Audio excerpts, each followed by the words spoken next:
யாதும் அறியான், யாமறியும் பராபரமைங்கிற மாதிரி யாதும் அறியான், பச்சை புள்ள வெள்ளை கொடுத்தாலும் கிடைக்காது அப்படிங்கிற மாதிரி அந்த தலைப்பு வச்சுருக்காங்க.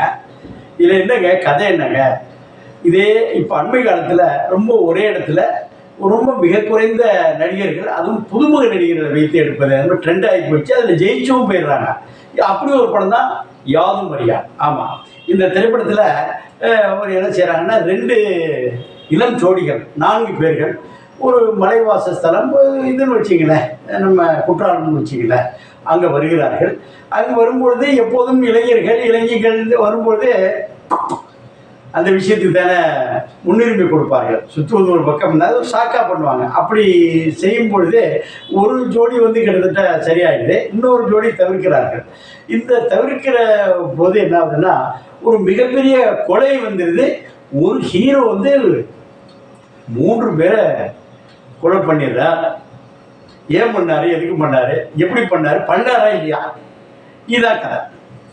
இதில் இந்த கொலை செய்வது மட்டும் இல்லாமல் கூறு போடும் பேரை நிறைய நீங்கள் இது போடுறோம்ல, நடந்தது என்ன, குற்ற சரித்திரம், அதை எஃப்ஐஆர், அதெல்லாம் நிறைய டிவிகளில் நைட்டு 9 மணி 10 மணி மேலே வருது. அதே ஒரு 4-5 தடவை ரிப்பீட் பண்ணுறாங்கல்ல, அந்த மேட்டர்களை எடுத்திருக்காங்க. இதில் எடுத்தது என்னென்னா, அந்த வெட்டுறப்போ என்ன செய்கிறாங்கன்னா, அவயங்களை வெட்டி சூட்கேஸு, அந்த கேரி பேக்கு, இந்த ட்ராவல் பேக்கு, பெட்டி, இதிலெல்லாம் வச்சு அந்த அவயங்களை வச்சு இப்படி திணிச்சு கொண்டு போய் வெளியில் வீசுறது, உருவுறதுங்கிறது ஒரு த்ரில்லர். அது அழகாக பண்ணியிருக்காங்க. அழகா என்றால் த்ரில்லர் அழகு வருது, அது நடக்கிற விஷயங்கள் அழகு என்பது வேறு ஒரு புறம். ஆனால் இவர் கண்டுபிடிக்கப்பட்டாரா, அகப்பட்டாரா, காவல்துறை கைது பண்ணாமல் தப்பிச்சாரா, அது எப்படி பொசுக்குன்னு கைது பண்ணாத தப்பிச்சா, அஸ்கு முஸ்கு நீங்கள் போய் படத்தை பாருங்க என்னான்ட்டு. அதை பார்த்தீங்கன்னா ஒரு ஒரு சஸ்பென்ஸு, த்ரில்லரு, அதுபோல் இந்த ட்ராவல் விஷயங்கள், இந்த மாதிரி சில விஷயங்கள் பண்ணும்பொழுது ஒரு பார்க்கறதுக்கு டிப் அந்த இதோடைய சீட்டோட முனையில் கொண்டு வராங்க, அந்த மாதிரி கொண்டு போயிருக்காங்க.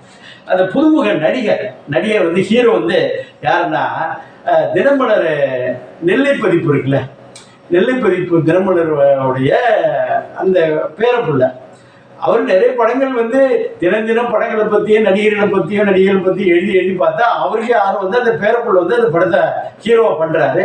பண்ணது நின்று நிதானித்து இயக்குனரின் எடுத்தோன்னா இவ்வளோ பெரிய நிறுவனத்துடைய பேரப்புள்ளங்கிறதுனால பண்ணாமல் இயக்குனருடைய ஆட்டுவித்தபடியெல்லாம் ஆடுறாரு.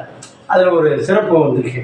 இதில் என்னாச்சுன்னா, அப்புக்குட்டி அந்த ஒரு தங்குறாங்கல்ல, அந்த மலைவாசஸ்தலம் தங்குறாங்க, அதில் மேனேஜர் கம் சமையல் கம் எல்லாமே இருப்பாங்க. அது மாதிரி இருக்கிறார். அது அந்த சிறப்பு. அது மாதிரி நம்ம தம்பி ராமையா, அவர் எப்போதும் கொஞ்சம் ஹையர் ஆக்ஷனாக இருந்தால் கூட அந்த இதில் சைக்காலஜிக்கலாக கொடுக்குறப்போ அது நல்லா என்ன ஒரு சைக்காட்ரிஸ்ட் அளவுக்கு என்ன கொடுக்கணுமோ அவர் அந்த கொடுத்த இடத்த சீர் பண்ணி பண்ணுறாரு. இதை விட என்னாச்சுன்னா, இதில் முக்கியமான மேட்டர் கவனிக்க வேண்டியது என்னென்னா, நாடோடி மன்னன் வந்துச்சு எப்போ 1958-59 வரும்பொழுது திமுகவுடைய கொடி டிஎம்கே கொடியை பறக்க விட்டாங்க. அதான் முத வந்துச்சு. ஏன்னா இந்த திமுக எம்ஜிஆர் திமுக நான் தான் ஏன் பண்ணிட்டார். அடுத்த அவ்வளோ ஒரு 72 வாக்கில் உழவு சுற்றுவாளி கொண்டு வந்துச்சு. அண்ணா திமுகவோட கொடியை பறக்க விட்டாங்க. இந்த படத்தில் விஜயகாந்தோட படத்தில் அவருடைய கொடியெல்லாம் பறக்க விட்டாங்க. ஏன்னா கட்சி ஆரம்பிச்சதுனால அவருடைய இதெல்லாம் பண்ணாங்க.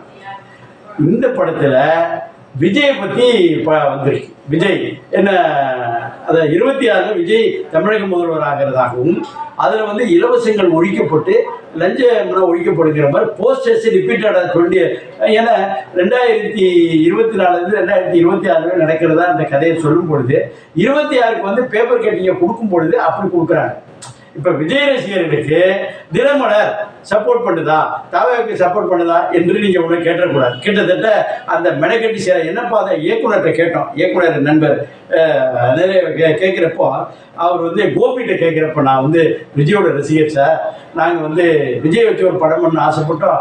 அவர் இந்த ஜனநாயகனுக்கு அப்புறம் வரப்பொருள் ஆகி போச்சு, இந்த ஆசையை எப்படி நிறைவேற்றுறதுன்னு பார்த்துக்கிட்டு இருந்தேன், இதை இந்த வகையில் பண்ணிட்டேங்கிறார்.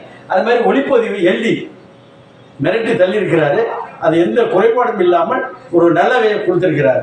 அதுக்கு அடுத்தாலும் பார்த்தாக்கா தர்ம பிரகாஷ் இசை இதை மாதிரி வந்து அந்த இதில் வந்து கொடுக்கும்போது சஸ்பென்ஸ் த்ரில்லரில் இசையும் கேமராவும் தான் பண்ணும். ஒளிப்பதிவு வந்து எள்ளி பண்ணியிருந்தா கூட அந்த இசை வந்து தர்ம பிரகாஷ் பண்ணியிருக்கிறாரு. குடும்பத்தோடையும் பார்க்கலாம், இளைஞர்கள் நண்பர்கள் உறவினரோட பார்க்கக்கூடிய விரசமில்லாத படம் பார்க்கலாம். வாழ்த்துக்கள். இந்த வீடியோ உங்களுக்கு பிடிச்சிருந்தா லைக் பண்ணுங்க, ஷேர் பண்ணுங்க, கமெண்ட் பண்ணுங்க, சப்ஸ்கிரைப் பண்ணுங்க, மறக்காம பெல் ஐகானை கிளிக் பண்ணுங்க.